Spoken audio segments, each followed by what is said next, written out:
Hey guys, welcome to my channel. ఈరోజు అయితే మన దోమలగూడలో ఉన్న ఎన్టీఆర్ గ్రౌండ్లో అయితే బుక్స్ ఎగ్జిబిషన్ అయితే జరుగుతుంది. సో మీరందరూ ఒకసారి వెళ్ళి చూడండి. ఇక్కడ రకరకాలు కొంతమంది కవులు రచించిన బుక్స్ అయితే చాలా అంటే చాలా ఉన్నాయి. సో ఇలాంటి ఎగ్జిబిషన్ అయినప్పుడు ఎప్పుడు కానీ మనం మిస్ అవ్వద్దు. ఎందుకంటే ఇక్కడ మనం చూడలేని బుక్స్ కూడా ఇక్కడ మనం చూడొచ్చు. టిప్పు సుల్తాన్ కాలం నాటి నుంచి కూడా ఇక్కడ అవైలబుల్గా ఉన్నాయి బుక్స్. ఒకసారి చూడండి వెళ్ళి వీలైతే.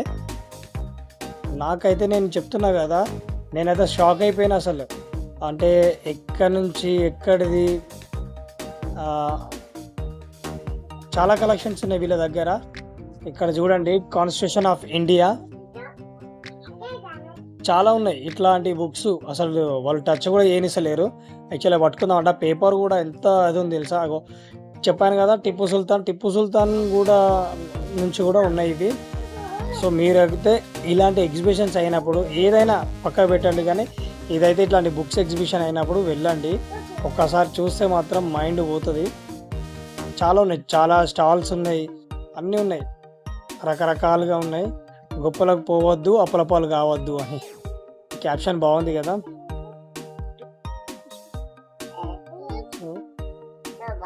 చాలా కలెక్షన్స్ ఉన్నాయి. మీరు భగవద్గీత, సంస్కృతం, తెలుగు లిపి ఒకసారి చూడండి ఎంత బాగున్నాయో.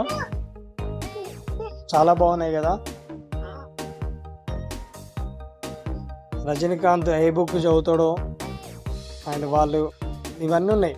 ఆల్ డీటెయిల్స్ ఉన్నాయి. దగ్గర దగ్గర ఒక టీ అంటే స్టాల్స్ అయితే ఒక 200 దాకా ఉన్నాయి.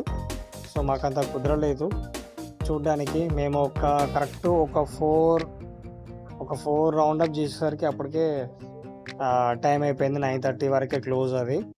యాక్చువల్లీ ఇది మార్నింగ్ మీకు 9:30 నుంచి మళ్ళీ ఈవినింగ్ 9:30 వరకు ఉంటుంది. అన్నీ బాగున్నాయి. కలెక్షన్స్ అయితే చాలా అంటే చాలా బాగున్నాయి. సో చూడండి. ఇక్కడ అంటే తినడానికి కూడా స్టాల్స్ ఉన్నాయి. టీ స్టాల్స్ అయినా కానీ, ఫుడ్ స్టాల్స్ అయినా కానీ అన్నీ ఉన్నాయి, A to Z.